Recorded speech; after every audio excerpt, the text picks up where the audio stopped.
Paper 31. The Core of the Finality. The core of mortal finalators represents the present known destination of the ascending adjuster-fused mortals of time. But there are other groups who are also assigned to this core. The primary finalator core is composed of the following: 1. Havona natives. 2. Gravity messengers. 3. Glorified mortals. 4. Adopted seraphim. 5. Glorified material sons. 6. Glorified midway creatures. These 6 groups of glorified beings compose this unique body of eternal destiny. We think we know their future work, but we are not certain. While the core of the mortal finality is mobilizing on paradise, and while they now so extensively minister to the universes of space and administer the world settled in light and life, their future destination must be the now organizing universes of outer space. At least that is the conjecture of Uversa. The core is organized in accordance with the working associations of the worlds of space and in keeping with the associative experience acquired throughout the long and eventful ascendant career.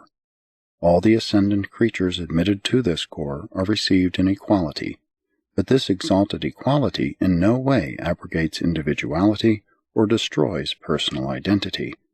We can immediately discern, in communicating with a finalator, whether he is an ascendant mortal, Havona native, adopted seraphim, midway creature, or material son.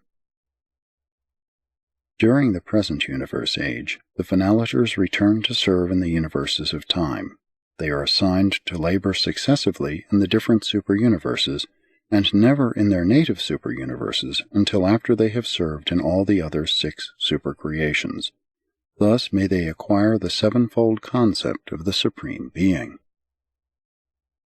1 or more companies of the mortal finalators are constantly in service on Urantia. There is no domain of universe service to which they are not assigned.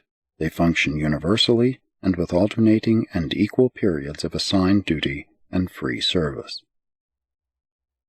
We have no idea as to the nature of the future organization of this extraordinary group, but the finalators are now wholly a self-governing body.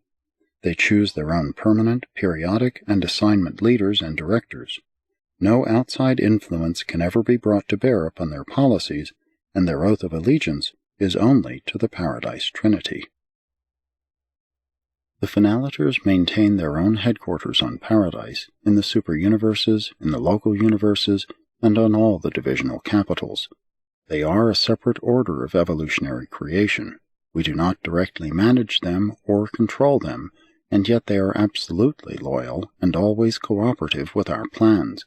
They are indeed the accumulating, tried, and true souls of time and space, the evolutionary salt of the universe, and they are forever proof against evil and secure against sin.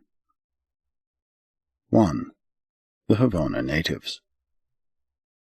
Many of the Havona natives who serve as teachers in the pilgrim training schools of the central universe become greatly attached to the ascending mortals and still more intrigued with the future work and destiny of the core of mortal finalators. On Paradise there is maintained, at the administrative headquarters of the core, a registry for Havona volunteers presided over by the Associate of Grand Fonda. Today you will find millions upon millions of Havona natives upon this waiting list.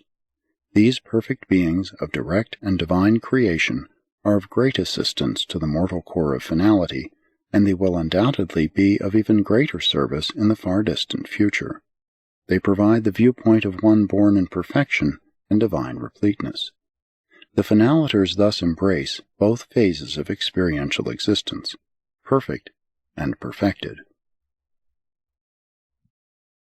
Havona natives must achieve certain experiential developments in liaison with evolutionary beings, which will create reception capacity for the bestowal of a fragment of the Spirit of the Universal Father.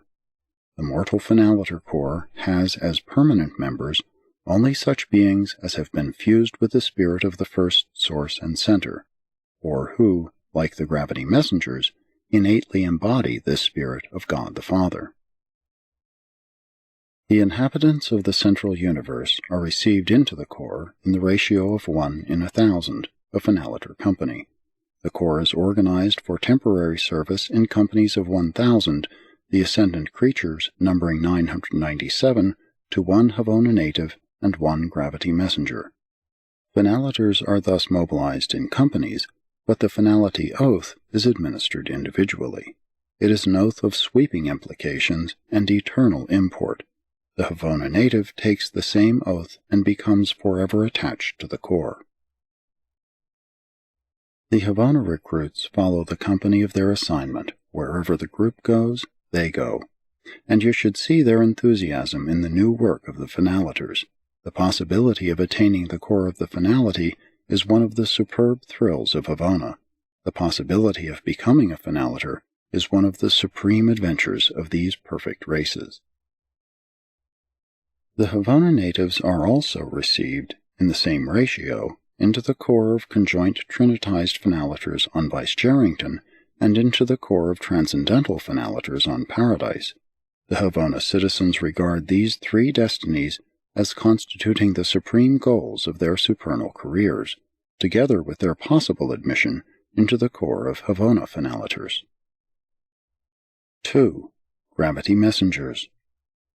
Wherever and whenever gravity messengers are functioning, the finaliters are in command. All gravity messengers are under the exclusive jurisdiction of Grand Fonda, and they are assigned only to the primary core of the finality. They are invaluable to the finaliters even now, and they will be all serviceable in the eternal future. No other group of intelligent creatures possesses such a personalized messenger core, able to transcend time and space. Similar types of messenger recorders attached to other finaliter core are not personalized, they are absonitized. Gravity messengers hail from Divinington, and they are modified and personalized adjusters, but no one of our Uversa group will undertake to explain the nature of one of these messengers. We know they are highly personal beings, divine, intelligent, and touchingly understanding, but we do not comprehend their timeless technique of traversing space. They seem to be competent to utilize any and all energies, circuits, and even gravity. Finaliters of the mortal core cannot defy time and space, but they have associated with them and subject to their command all but infinite spirit personalities who can. We presume to call gravity messengers personalities, but in reality they are super-spirit beings, unlimited and boundless personalities. They are of an entirely different order of personality as compared with solitary messengers. Gravity messengers may be attached to a finaliter company in unlimited numbers, but only one messenger, the chief of his fellows, is mustered into the mortal core of the finality. This chief, however, has assigned to him a permanent staff of 999 fellow messengers, and as occasion may require, he may call upon the reserves of the order for assistance in unlimited numbers. Gravity messengers and glorified mortal finaliters achieve a touching and profound affection for one another. They have much in common. One is a direct personalization of a fragment of the Universal Father. The other, a creature personality existent in the surviving immortal soul, fused with a fragment of the same Universal Father, the Spirit Thought Adjuster. 3. Glorified Mortals. Ascendant adjuster-fused mortals compose the bulk of the primary core of the finality. Together with the adopted and glorified seraphim, they usually constitute 990 in each finaliter company. The proportion of mortals and angels in any one group varies, though the mortals far outnumber the seraphim. The Havona natives, glorified material sons, glorified midway creatures, and gravity messengers, and the unknown and missing member make up only 1% of the core. Each company of 1,000 finaliters has places for just 10 of these non-mortal and non-seraphic personalities. We of Uversa do not know the finality destiny of the ascendant mortals of time. At present they reside